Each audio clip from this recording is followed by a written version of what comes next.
уполномоченный орган определяет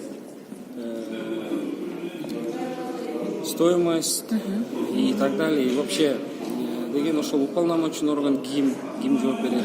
Анан независимая оценочная компания дейт, алар независимый оценочный компания жооп берет деп жазып атат. Эгер жана туура эмес болуп калса, кандай жоопкерчилигин карайт, административдикпи, уголовныйбы.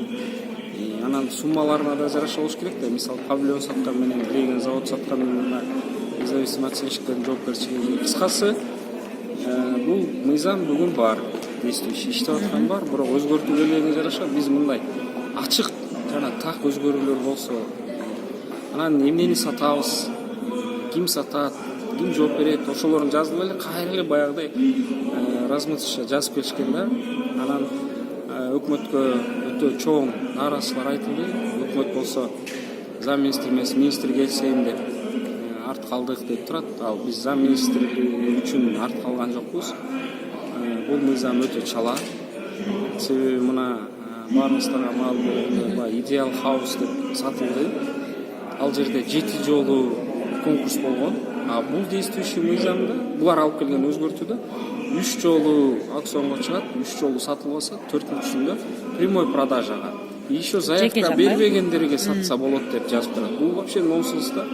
Андай сатса, анда булар фиктивный эле бак-бак 3 жолу өткөрүп салып, катышуучу жок дей салып туруп эле сатып ошол эле мегафонда башканы сатып дегенге. Бул мыйзамды булар ким үчүн жазып келген түшүнүксүз. Суроолорубуз көп болчу, бирок күн тартиптен алып койду.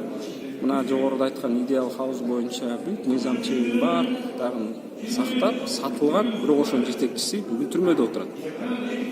Мисалы, айтылган баада жогору саткан үчүн отурабыз, биз ошону түшүнбөйбүз да.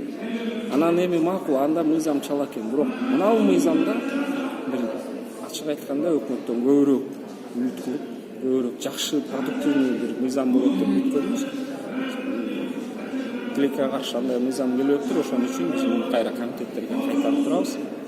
Иштелип чыкканга жараша жакшы бир маңыздуу мыйзам келсе керек.